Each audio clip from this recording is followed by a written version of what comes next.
The thud of the dropped phone echoed through the apartment like a gunshot.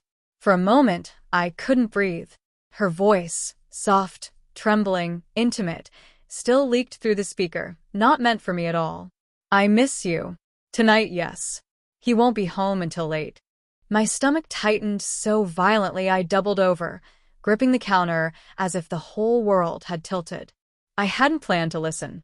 I'd only picked up her phone because it buzzed, vibrating dangerously close to the edge. But in 5 accidental seconds, my entire reality shattered. I remember the scent of rain drifting in from the cracked window, mixing with the warmth of the soup I'd been making for us. Domestic peace, undone by a single sentence. When Emily walked through the door that evening, shaking droplets from her hair, I watched her as if she were made of glass hiding a live wire. "You okay?" she asked, her brow creasing. My voice lodged in my throat. Tell her you heard. End it. Demand answers. Instead, I forced a smile that felt like it cut the inside of my cheeks. Long day. Dinner's ready. The quiet between us was heavy, elastic. She was distracted, tapping her foot, glancing at her phone as if waiting for it to come alive. I noticed every detail now, how her eyes didn't linger on me the way they used to, how she laughed too quickly at nothing, how her hand trembled slightly when she set down her fork. Were these signs always there?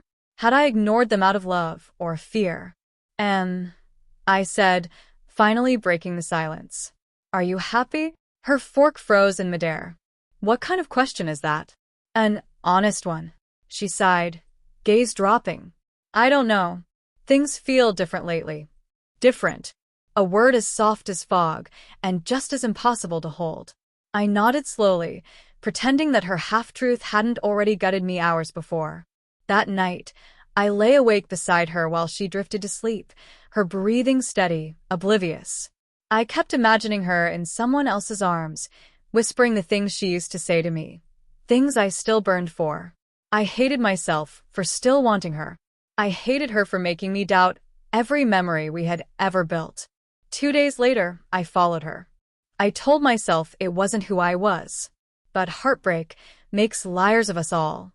She met him in a quiet cafe near the river.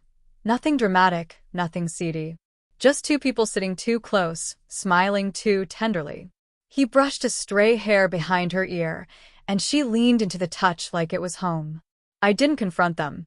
I didn't storm inside. I didn't shout or cry, or demand anything.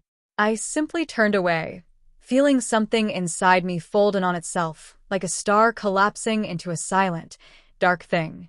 I packed that night. No note. No accusations. Just absence. I left the key on the kitchen table beside her favorite mug and walked out into the cold, unsteady dawn. Years passed. I rebuilt myself slowly, brick by painful brick. I learned to breathe without wondering who she was texting. I learned to sleep without listening for her footsteps. Then 3 nights ago, she showed up at my door. Her eyes were swollen, her voice raw. "I made a mistake," she whispered. "He left.